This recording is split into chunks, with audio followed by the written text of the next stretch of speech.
Now, I'm sure you have all heard the saying, you are what you eat. But what this saying should actually be is, you are what you absorb. Because we can only make use of the beneficial foods and nutrients we eat when our gut can actually digest and is able to absorb these nutrients. So without a healthy gut that is populated with your beneficial microbes and your bacteria, your body will struggle to break things down and therefore disperse these nutrients throughout the body.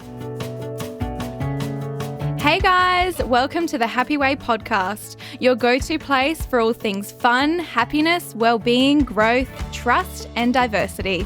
I am your host, Malissa Fedele, and I am here to inspire and connect everyone who chooses health and happiness so you can be your healthiest self and live life the happy way. Hello everyone, thanks for jumping back in for another episode with me. Today I will be solo talking all about foods and how they can contribute to making us feel happier.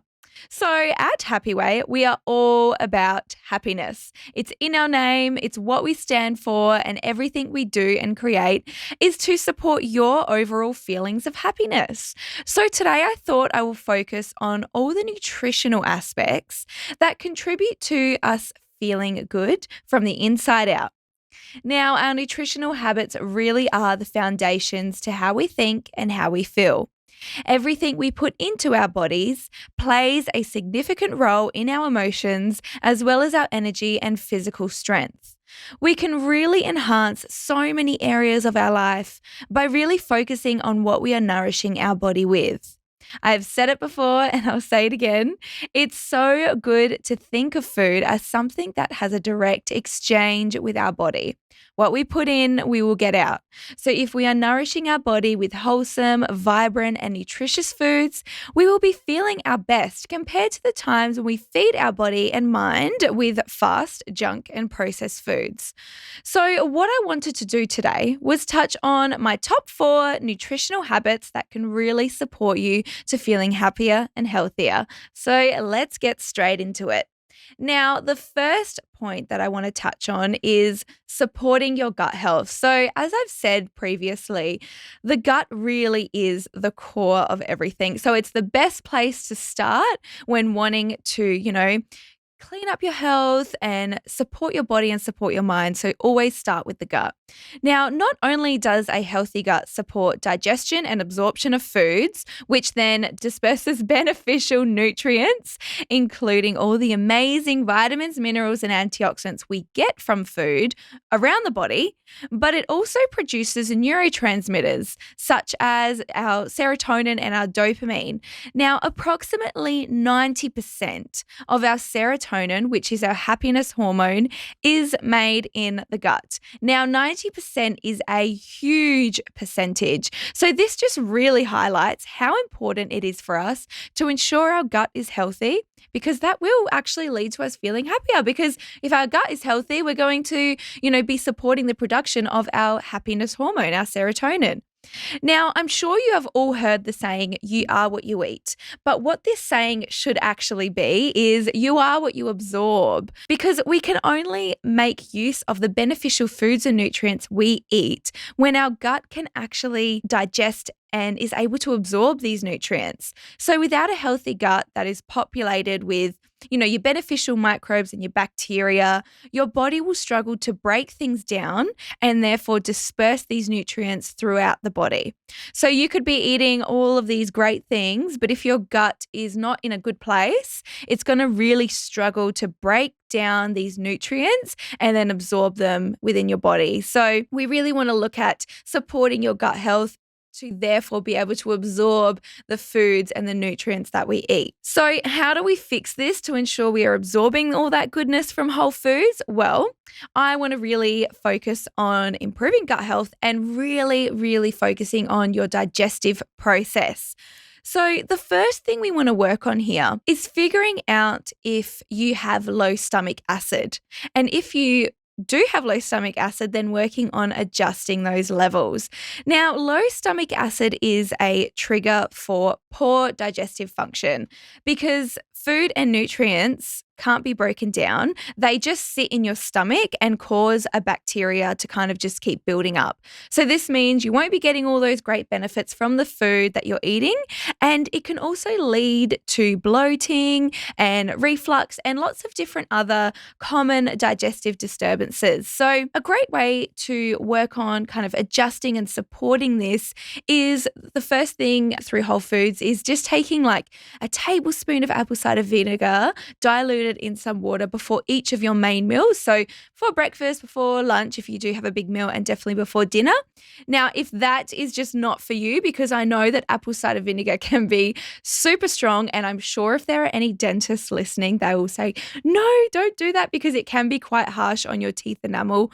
So apparently you should drink it with a straw if you do have it. However, if that's just a no for you, then looking at taking a digestive enzyme, which is something that contains the enzymes that digest your food. It's just in a pill form.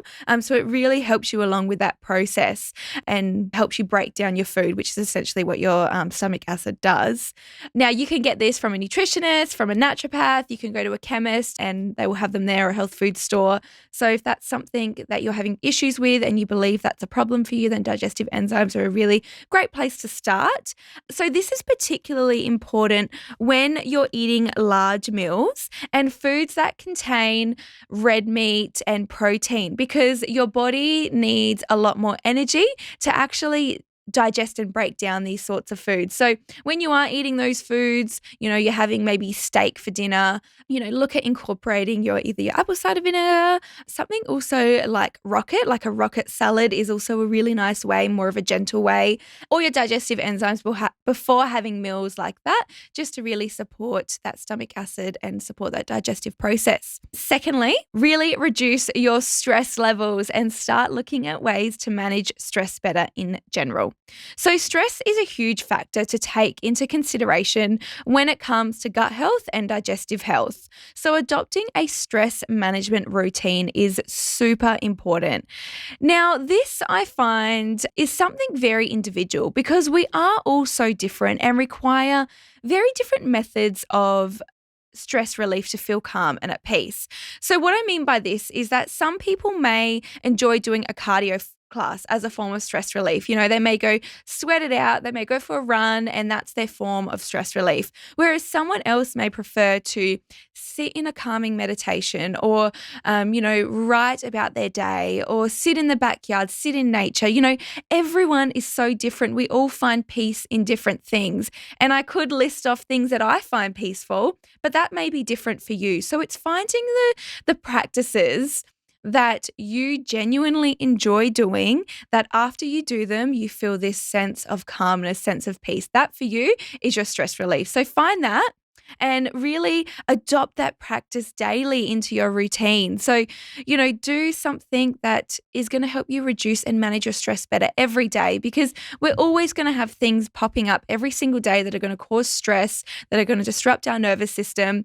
So really make your stress reducing routine part of your everyday routine, because it's so important to make sure you're doing these things every day, because stress is something that causes havoc with your body in general. So really find what works for you and do that. Personally, my biggest stress relief is journaling and exercise. So I find that when I'm not doing these two things regularly, I will actually notice a difference in my digestion. So I will find that my digestion just in itself is a lot more sluggish. I will find that I'm a lot more bloated when I'm really stressed, just because I'm not allowing myself to properly digest things. So I really make the effort to every day incorporate my stress relief practices, so my journaling and my exercise, because I know not only is it going to benefit my mental health and make me happy, but it's going to support my gut health, which in turn is also going to make me happier. So you do you, find what works for you and practice that daily. So thirdly, don't drink whilst you eat. So this is something I like to tell my clients who have a lot of digestive issues, lots of bloating, lots of reflux. And I say to have, still have your beverage, but have it before and have it after your meals. Because like say you're drinking water, what it can actually do is it can dilute some of those digestive enzymes further, which is going to also make it a little bit harder for your body to therefore digest your food and break it down. And my last little tip for benefiting your digestion is to eat mindfully. Now, I'm sure we've all heard of mindful eating, but by this, I mean really be present during your meal times and focus on what you're eating. Chew your food, eat slowly. Acknowledge the taste and textures of your meals. This is something I always say, a lot of the times we're eating and we're not even taking into consideration the flavors, the spices, the texture.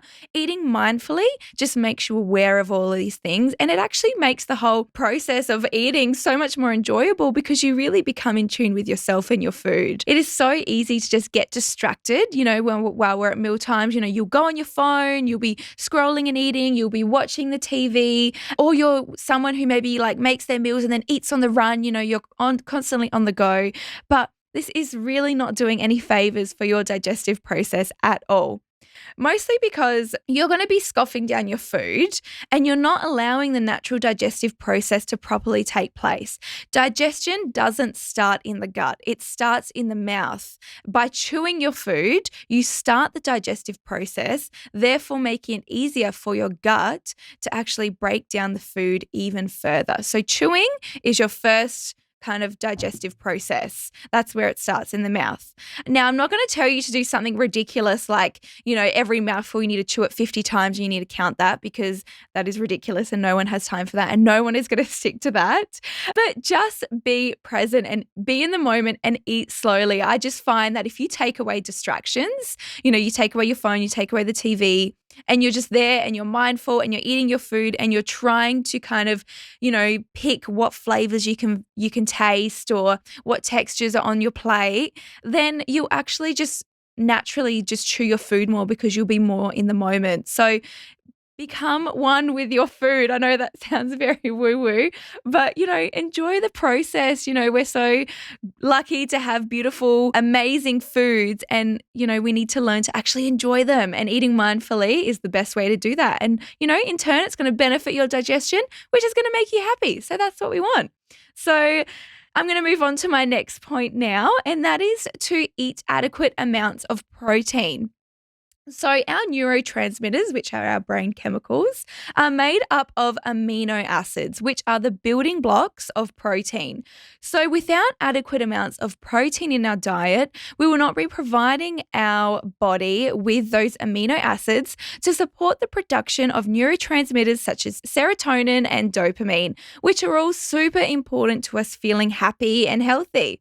Now, of course, every single food group is super important for our general health and well-being, and I do not discriminate because I love all food groups, but just, in regards to what we're talking about today, we really want to focus on protein and making sure we're getting enough of that in our body. Currently, the government guidelines recommend for women approximately 0.75 grams per kilogram of body weight per day of protein. For example, if a woman weighs 70 kilos, her recommended intake is approximately 52 grams of protein per day. So a great way to just make sure you're giving your body what it needs is just to figure out what you need and then go from there with your daily intake. Now, obviously, if you're a male, that's going to be slightly different. If you're pregnant, that's going to be slightly different. If you're an elderly person or a child, it's going to be slightly different. So you can just Google what the guidelines are and it'll come up with that. You can, there's lots of online calculators as well that can kind of work that out for you. But do what feels good for you. You may need more because you're super active. But yeah, just start getting a good baseline of what you actually need and then go from there. So it's just a really nice way to, figure out what you need and make sure you're giving your body the right kind of foods every day. So the best sources of protein include your lean meats, so your beef and kangaroo and eggs and chicken, but also beans, nuts and seeds, and your veggies have small amounts of protein as well. So you really want to make sure you're incorporating those foods into your diet every day. Now, if you're someone that does struggle to eat enough protein, that is where protein powders really come into play and can actually help you a lot in this area. Now, there is that misconception around protein powders just being there to help you support muscle growth and development, but I do feel like Happy Way's done an incredible job to break away from that stigma.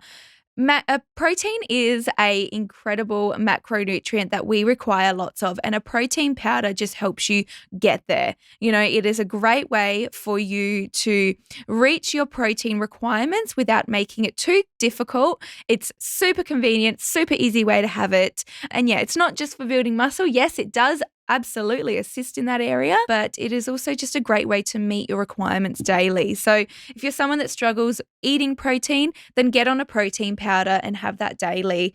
The other good thing with the Happy Way protein powders is that they also contain other ingredients to support happiness, such as, all their bags contain chia seeds, and chia seeds are super rich in your healthy fats. They're also really rich in antioxidants, which is great for your brain. We've got the psyllium husk in there, which is going to support that whole digestive process. And then we've got the coconut flour as well, which supports your gut health. So yeah, it's a really great all-rounder. Now, my next point is probably something you have heard many times your entire life, probably since you were a little kid, and that is to eat your greens. So green vegetables are such a great source of so many beneficial vitamins, minerals, and antioxidants, all in one little leafy green plant, which is amazing. So nutrient-dense foods such as your spinach and your Swiss chard have fantastic, anxiety relieving, mood boosting, and happiness superpowers. They're a great source of magnesium, which some researchers have shown may help you feel calmer and actually assist in reducing levels of mild anxiety. Not just that, but shown really great results around women with PMS. And so around that time of the month where your emotions are kind of all over the place, incorporating a magnesium supplement or a magnesium dense food is super important to kind of help regulate those PMS symptoms as well, which we all know cannot lead to us feeling happy when we're going through PMS. It's usually the opposite. I don't know about you, but that's with me. So I always make sure, especially around that time of the month, I'm eating a lot more magnesium rich foods and also incorporating a magnesium oil daily to kind of help stabilize my mood. Now, your greens are also really rich in folate, which helps your body produce neurotransmitters like serotonin and dopamine, both influential in mood regulation. Now, on top of that, your greens are also going to be really rich in all those incredible antioxidants like vitamin C, which is going to work to fight that oxidative stress in the body, which is caused by dietary factors, lifestyle factors, chemicals, all of those things. So lots of oxidative stress, which antioxidants help to level out. So as you can start to piece together now, greens really do have lots of benefits, and your mum was right for telling you to eat them when you were a kid. So if you struggle to eat green veggies, I will tell you a few ways to make this easier for you. So firstly, I find a really, really great way is adding them into smoothies and juices. Smoothies and juices. This is a great way to hide greens and kind of avoid that taste a little bit if you just don't like the taste by incorporating other ingredients like your berries, which have a bit of a stronger, sweeter taste. So add them in there. Great way to hide it. Great way to kind of sneak them in if you've got kids as well. Secondly is having the Happy Way greens powder once a day. So a quick, easy and convenient way to have your greens, and it also has a really delicious tropical taste. So once again, if you're someone that doesn't eat a lot of greens because you're not a fan of the taste, then the greens powder is a great go-to for you. And then thirdly, shred up your greens and add them into your favorite dishes like your lasagna, veggie fritters, soups, stews. This is another super easy way to boost the nutritional content of all your favorite meals and also getting those mood boosting greens in there. So, shred them up super finely, chop things up. By the time you've got them into tiny, tiny little pieces, they you don't taste them. The texture's not there. The flavor's not as strong. It's just a nice little way to kind of sneak them in a little bit. I have the greens powder every day from Happy Way. I go between the greens and the reds, but I love them. I feel like when I have them, I'm just giving my body something a little bit extra. I'm supporting my skin, I'm supporting my gut. So yeah, they're good and they're delicious. I absolutely love them. So if you haven't tried our greens or reds, get on them, guys. So my last point for this episode is to reduce inflammatory foods in your diet. Inflammation causes havoc in the body and really is the start of all dis-ease in the body. It impacts your nervous system, it impacts your gut health, it really impacts your recovery, so your muscle development and recovery, and pretty much all other functions of the body. It can really get in the way and mess things up, especially your immunity as well. So several researchers have found that inflammation can prompt changes in the brain that have a significant impact on behavior and mood. It has also been studied that people with depressive disorders, anxiety, and bipolar actually have a higher level of C-reactive protein and other markers of inflammation in their blood. So, yeah. If people who are feeling that way generally do have a higher amount of inflammation within the body. So it's really important that when it comes to happiness, mindfulness, anxiety, and mood, we start to look at reducing that inflammation in the body. So the best place to start when it comes to reducing inflammation in the body is with your daily dietary habits. So as I said right at the start, our diet really is the foundation of everything. It's something we're doing every day. It's what we're putting into our body every day. So it's always the best place to start when you're trying to feel better and just be better is always start with diet. More foods that you can imagine actually contain ingredients that cause inflammation in the body. So common ingredients include, your refined sugars, your vegetable oils, sunflower oils, canola and soybean oils are super inflammatory. So these foods, what they do is they create an imbalance between your omega-3 fatty acids, which are your anti-inflammatory, and your omega-6 fatty acids, which are pro-inflammatory. So the foods that I just listed are quite high in those omega-6 fatty acids. Our omega-3, that is what's going to reduce the inflammation. But then when we are consuming so many omega-6 foods every single day, it's going to throw out that balance completely. And we're going to find that our omega-3 levels are super low and our omega-6 levels are super high, which is going to cause inflammation. And our body's really going to struggle with, counteracting that inflammation because we're not actually having enough omega-3s compared to the omega-6s that we're having every day. So even if you are eating avocado, which is, got your omega-3s, or you're having salmon once a day, but then you're having, all these oils and you're having processed foods and you're having lots of sugary foods, it's really going to throw it out. So it's not really going to have those benefits that it should on reducing that inflammation. So counteracting that, which is what we want to do. So do your best to start reducing your amount of processed foods and start turning the packets around. So when you're at the shops, if you're buying something in a packet or in a box, turn it around and check out what's on the ingredient list. If you can see all these oils really high up on the list of ingredients, then opt for something else. Now, I actually did an episode with Peta from Goodness Me Box a couple episodes ago, and it's all about reading food labels, and we go through this. So if you want to learn a little bit more about how you can read a food label, go check out that episode because it will make it a lot more clearer for you. Now, a dietary guide when it comes to reducing inflammatory foods in your diet is to find inspiration and follow a Mediterranean style diet. Now, the Mediterranean diet is based on traditional foods and lifestyle practices from the communities in villages like Italy and Greece and those surrounding Mediterranean areas. So this is like going way back to basics and eating off the land, opting for seasonal foods and eating more plant-based foods and less meat, opting for good quality sources of fat like olive oils and eating whole grains, and also living a lifestyle that is calm, relaxed, and lower in stress. So the Mediterranean diet isn't just a diet, it's also about a lifestyle. They always eat with other people. They always eat with no distractions, so very mindfully. They're always getting sunshine, all of those things. So it's not just the foods, it's also the lifestyle, which is part of the Mediterranean style diet.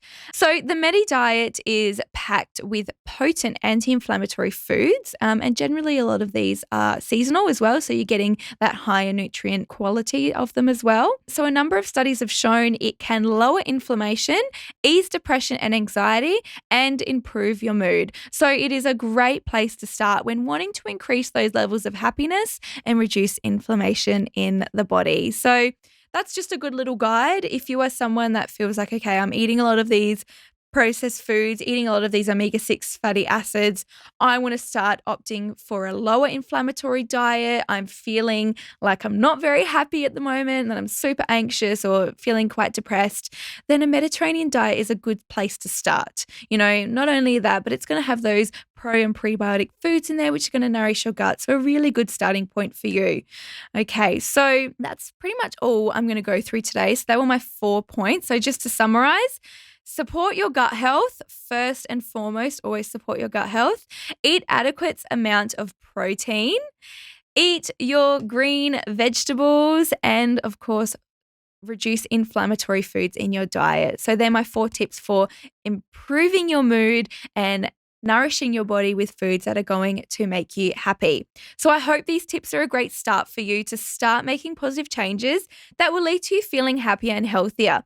Now, just remember, you have to make conscious changes to reap the rewards and the benefits and put the things you hear into practice. So we all want to feel our absolute best, and listening to this podcast, of course, is a great start to learn and, get those facts and tips, but you actually need to put them into practice if you want to see those results yourself. If you feel like you need a little extra support and guidance, for those of you who aren't aware, I am also a clinical nutritionist. I do one-on-one consultations, and I can actually help you action these things and put them into place. So come and say hi to me on social media at Malissa Fedele. Send me your questions if you have any. Not only can I connect with you and support you, but these questions also help me to create future episodes for the podcast. So always, always very helpful. So yes, thank you for that. That brings us to the end of today's episode. Oh, wait, I have a question. Oh, okay. A tub of ice cream for the brokenhearted. In fact, what's your thoughts on that? Oh, I mean, if you've got a broken heart, then enjoy your ice cream, but enjoy everything in moderation. I think that's one thing with our society is that we have too much of something and not enough of the other things. If we're having a varied diet and we are enjoying things in moderation, and the majority of our diet is rich in all these great wholesome foods that are anti-inflammatory, great for your gut health, nourishing your body, there's absolutely nothing wrong with having ice cream and cake on the weekends or when you're brokenhearted, because it's not going to throw you out completely. Life is about balance. Life is about moderation. You need to enjoy these things, and trust me, I'm the biggest foodie out. I love ice cream. I love cakes. I love all that stuff. But this food as well supports me, and I know that. So I make sure that I have a beautiful balance between everything. So yeah, that is my answer, Rory. Balance, moderation. You can still eat your ice cream, but you can still make an effort to have these beautiful foods as well. So that brings us to the end of today's episode. Thank you guys so much for listening, and I hope you have taken even just one piece of wisdom from this episode that you can apply to your life to help you grow and be a happier and healthier version of you. Please like, subscribe, leave a review on Apple Podcasts, and make sure to share us on your socials. Sending lots of love to you all. Bye!